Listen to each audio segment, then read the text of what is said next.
The Solar Max was the first satellite to be built on a special modular system designed to make it easy to repair in space. It was launched 4 years ago to study sunspot activity, but after only 10 months it blew 3 fuses in its attitude control system.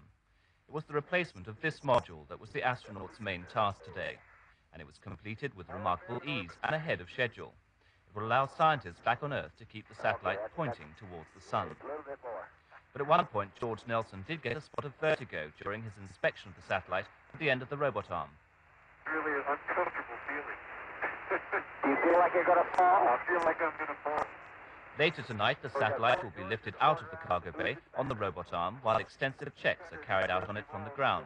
If it's in working order, they'll gently drop it back into orbit tomorrow.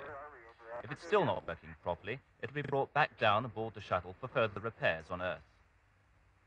The Solar Max satellite is now back in orbit and functioning perfectly.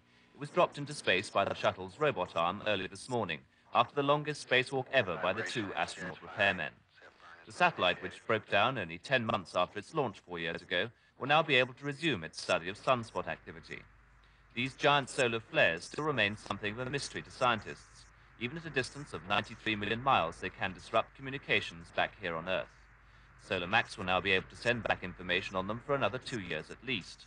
It would have cost more than £160 million to replace Solar Max with another satellite. As it is, the repair has cost a mere £30 million. The shuttle tailed the satellite for one orbit round the Earth to make sure nothing went wrong. The 5 astronauts are now making preparations for a return to Cape Canaveral. Waiting for the first visual sighting of the shuttle as it drops out of space is always an anxious time. The heat on its outer skin builds up to 1,500 degrees centigrade as the friction of the atmosphere slows it from 15,000 miles an hour to 8,000.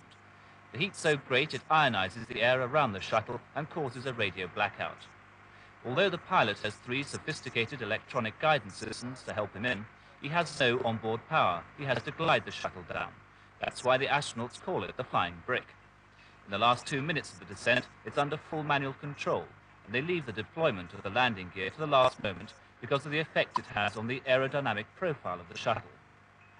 The touchdown at just over 200 miles an hour was perfect.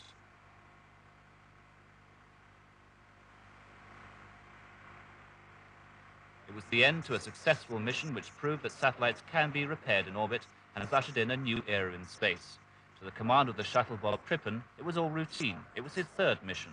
For the other 4 members of his crew, it was their first time in space, as it was for the 3,000 honeybees they carried. They were taken away in a tray to see what effect it had on them.